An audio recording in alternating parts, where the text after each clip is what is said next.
It began when we realized animals could carry us from one place to another. As the centuries rolled by, we used this mobility to expand our horizons while at the same time seeking even better ways to travel. We harnessed the power of steam and began to replace animals with engines, but it was not until the development of the internal combustion engine and the discovery of tools of oil deep in the earth that we were able to achieve a basic improvement in individual transportation. In 1886, two vehicles were unveiled only months apart by German engineers Karl Benz and Gottlieb Daimler. The automobile was born. Gottlieb Daimler was the first to see a wide variety of uses for the gasoline-burning internal combustion engine. He tried it first in a motorcycle, and when that was a success, he was ready to install his engine in a carriage. At the same time, Karl Benz, working only 60 miles away, was developing his own vehicle. But while Daimler was installing his engine in a carriage, Benz was creating the world's first automobile from scratch. It was successfully driven in late 1885 and patented on January 29, 1886, which is the birth date of the automobile. Daimler's vehicle made its appearance a few months later. Production spread from Germany to France, Italy, and England, and to help establish the practicality of the automobile, races were held over the roads of the continent.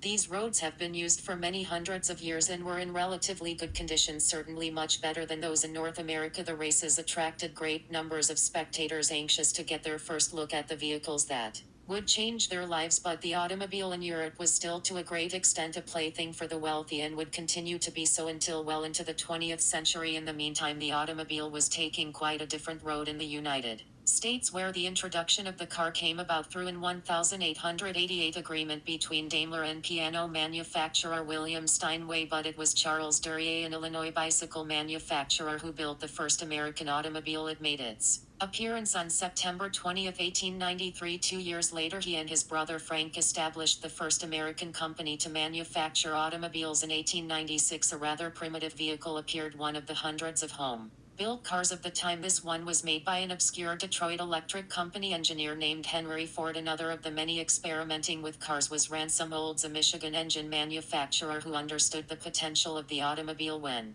a fire destroyed his Detroit factory in 1901, the only vehicle to survive was a curved model. By using it as a prototype and subcontracting work to local shops, Olds was able to produce 425 cars that year, a car designed not for the wealthy but for everyone. The curve Oldsmobile was a light, sturdy, economical vehicle adapted to the harsh American road condition. Olds also realized that producing a car was only half the battle. It was just as important to publicize it, which he did successfully. One problem common to everyone building cars at the turn of the century was the Selden patent. George B. Selden was a patent attorney who actually invented nothing, but in 1895 he was awarded a patent on all gasoline-powered vehicles. As a result, the manufacture and sale of any automobile without paying royalties to Selden was illegal. But if the Selden monopoly cut into the profits of manufacturers, it did not seem to dampen their enthusiasm. As more and more cars were built, everyone was anxious to prove the worth of his vehicle and its ability to endure the rigors of long distance traveled.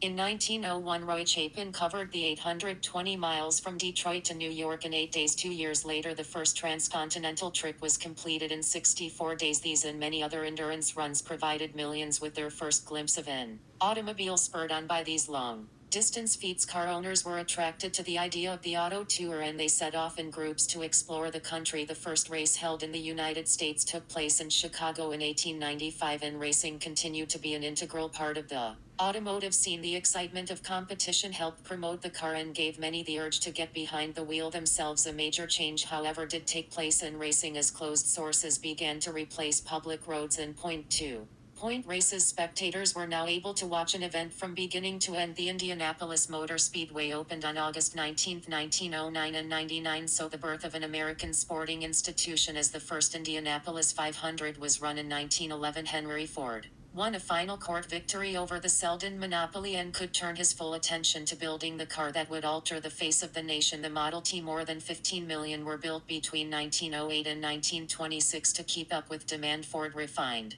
the idea of the assembly line, and the company was soon turning out cars at the rate of 1,000 a day. By 1926, 23 of all cars on the road were Model Ts. It was truly a car for all the people. The Model T also found a place in the movies that were then capturing the public's imagination. The two industries had been developed at about the same time and seemed to share a common appeal. Hollywood was quick to discover the thrill of the chase as the automobile became an important part of the screens. Comedy antics. You even racing driver Barney Oldfield became a film hero for a brief moment as he and Max Sennett raced to the rescue of a damsel in distress. The automobile as we know it today was beginning to take shape. Hand cranking had been eliminated in 1912 with the introduction of the electric starter. Heaters and windshield wipers became standard equipment and the closed car was replacing open models. As the 1920s began, the population in the United States edged past 100 million and there were 8 million cars wending their way through urban traffic jams. Ford was still the leading manufacturer, but General Motors was providing strong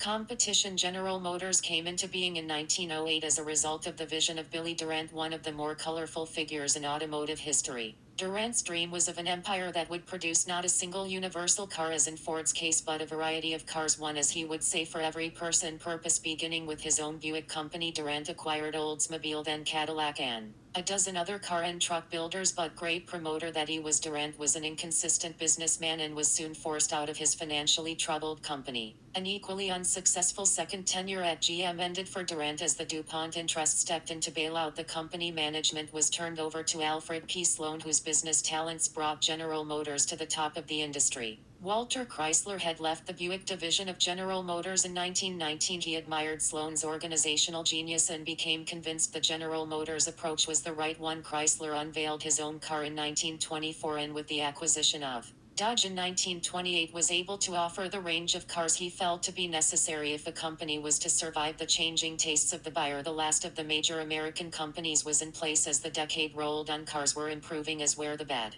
road conditions still found in many parts of the country. The federal government made one of its goals the establishment of a nationwide system of highways, and throughout the country construction crews turned dirt roads into gravel, asphalt, or concrete ribbon. O-buns were also made available for the completion of the Lincoln Highway, and the country's first transcontinental route wound its way 400 miles from coast to coast. As the number of paved roads increased, more and more people traveled by car. By 1929, 45 million persons a year were using the automobile to vacation, and the demand for roadside restaurants and overnight accommodations grew accordingly, and the number of service stations increased tenfold during the 20s to over 120,000. Nowhere was the impact of the automobile as dramatic as in Los Angeles. The city built around the car as thousands upon thousands of people poured into this land of sunshine and seeming abundance. The automobile allowed the city to decentralize. A car culture was spawned that would be imitated throughout the country in the decades ahead. Even as the automobile was establishing itself as an indispensable part of everyday life, it was also a symbol of affluence. American luxury cars competed with European imports for the attention of the upper class. Fire. The 1930s, however, would be remembered not for the occasional signs of opulence, but for the depression that gripped the country as dust choked the midsection of our land. The automobile provided a means of escape. Thousands of families piled the few belongings that would fit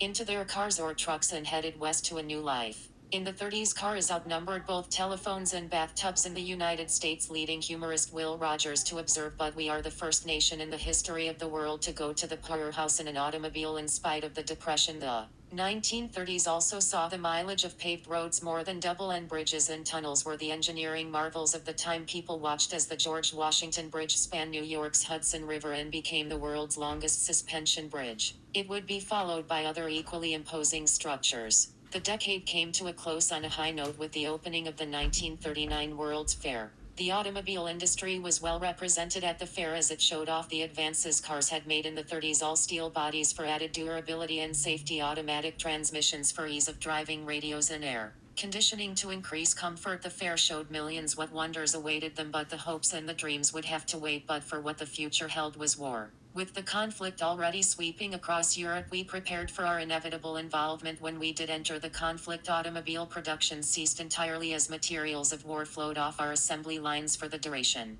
Automakers alone would account for 1/5 of America's total military output. When the troops came home, they were eager to find for themselves and their families a piece of the American dream for which they had fought. Among the returning servicemen was William Levitt, who had ideas about how to improve our standard of living. He would use an assembly line approach to mass-produce affordable housing as workers moved from house to house, each with an assigned task to perform. Large tracts of suburban land were transformed into row upon row of neat little houses. A whole new way of life was introduced as entire towns and communities emerged with shopping centers to take care of the new suburbanized. Central to this new lifestyle was the automobile. Without it, the exodus from city to suburb could not have occurred as Detroit returned to the business of producing cars. It found the market filled with old cars and hungry customers. Automobiles were sold as fast as they could be made from only 83,000 cars produced in 1945. The numbers soared to more than 6.5 million in 1950. The automobile had appealed to the young of every generation, and so it was in the 50s as they personalized their cars, haunted drive-ins, and drag raced at the drop of a hat.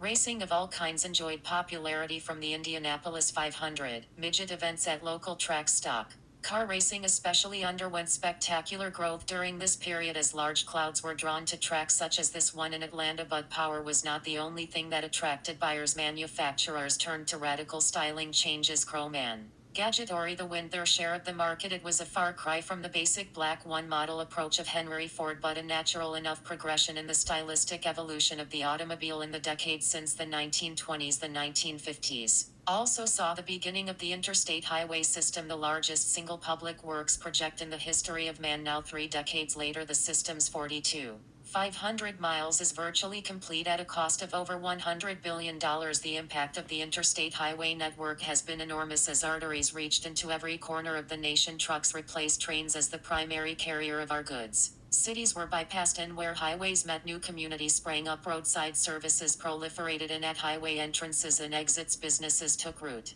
As the 50s gave way to the 60s, supply caught up with demand. Sensibility and practicality returned to styling, and auto companies began turning out a wider variety of cars in an effort to meet the needs of a new phenomenon, the multi-car family. Another automotive development took place in the 50s that would have an enormous impact. The few cars imported from Europe were solidly engineered luxury cars. Now among these few imports was an odd-looking car from Germany, a car that didn't even have its engine where it was supposed to be. At the beginning, the Volkswagen didn't make much of an impression. In fact, it is said that when the first Beetle arrived in the United States in January of 1949, a few customs officials had to be convinced that it was a car. Only 2 were sold at first year. The company successfully urged consumers to think small, and starting in the mid-50s, Volkswagen sales increased dramatically. Early Beetle owners enjoyed a camaraderie, honking their horns in greeting as they passed each other. By the late 1960s, more than 400,000 Beetles a year were being sold in the United States, and in 1972 the Beetle broke the record held by the Model T as the world's most produced. Gosh, Detroit took heed of the first real threat to its continued dominance by moving belatedly and